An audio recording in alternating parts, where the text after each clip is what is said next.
Hey everybody, welcome back to LegalSpeak. I'm the Law Morris, and this is the video essay series where I talk about what I think of the games I've been playing and the medium as a whole. Today, we'll be talking about taste in video games and what can cause a change of taste. Before we get into all of that, though, I want to take a second to remind you to check out our podcast, Hard Reset, on iTunes, Spotify, and iHeartRadio. This week, we discussed sex in video games. And we'll also be starting a new podcast soon about movies, so stay tuned for some uneducated opinions about movies. The first episode will be an in-depth analysis of the iconic film Mortal Kombat. Make sure to check out coldnorthpro.com for everything we do all in one place. To the one or two people that were actually watching these, I would like to apologize. I had pneumonia for about a month. After that, I was lazy. I didn't really have any other excuses. To those of you that were coming back and watching my content, you're the best, and I'll try to upload regularly. Now, that's all out of the way, let's get started.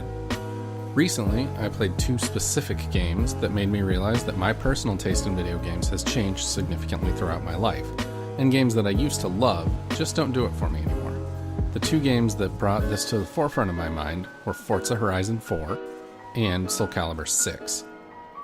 As a kid, and well into my teen years, I played a ton of casual racing games to the point that I got good enough that my friends still don't like to play racing games with me. Although that could just have something to do with me being a shitty friend, let me know what you think in the comments down below.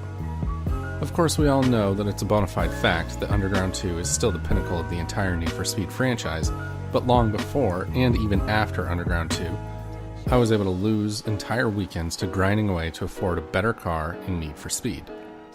I would play the same races over and over again, all just to afford a new turbo for my virtual car.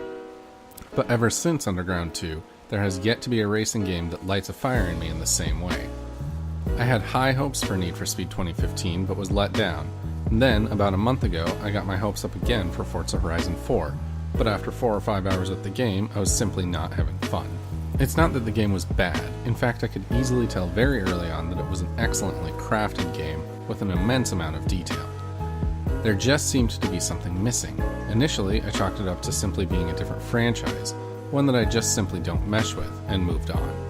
Then, a few weeks later, I played Soul Calibur 6, a game I had been waiting for since the night it was announced at the Game Awards last year. As a kid, I absolutely adored Soul Calibur 2, and as a teenager, I thoroughly enjoyed Soul Calibur 4. So needless to say, I was more than a little excited for the return of my favorite fighting game series. After getting it installed on my PlayStation, I was a bit disappointed that the bulk of the game's content simply didn't interest me, and the content that did felt like a hollow impression of my memories of Soul Calibur 2. For the second time in less than a month, I was feeling let down by a game that I had been looking forward to reviving some nostalgic experiences with.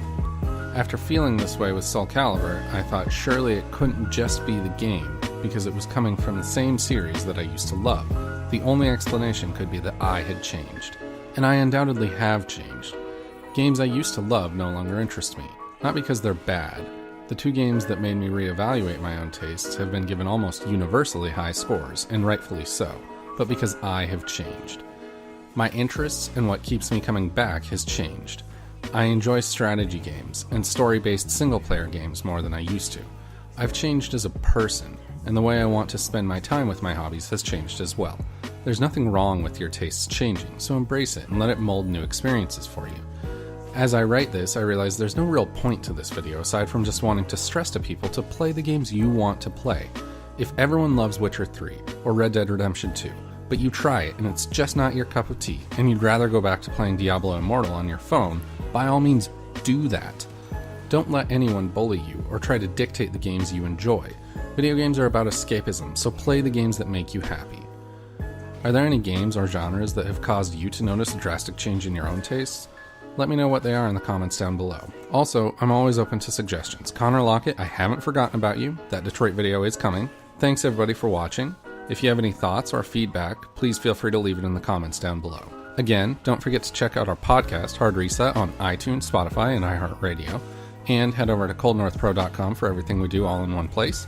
Next week, I'll be talking about either my thoughts on the Red Dead series or platform agnosticism. But until then, just go play whatever you want to play.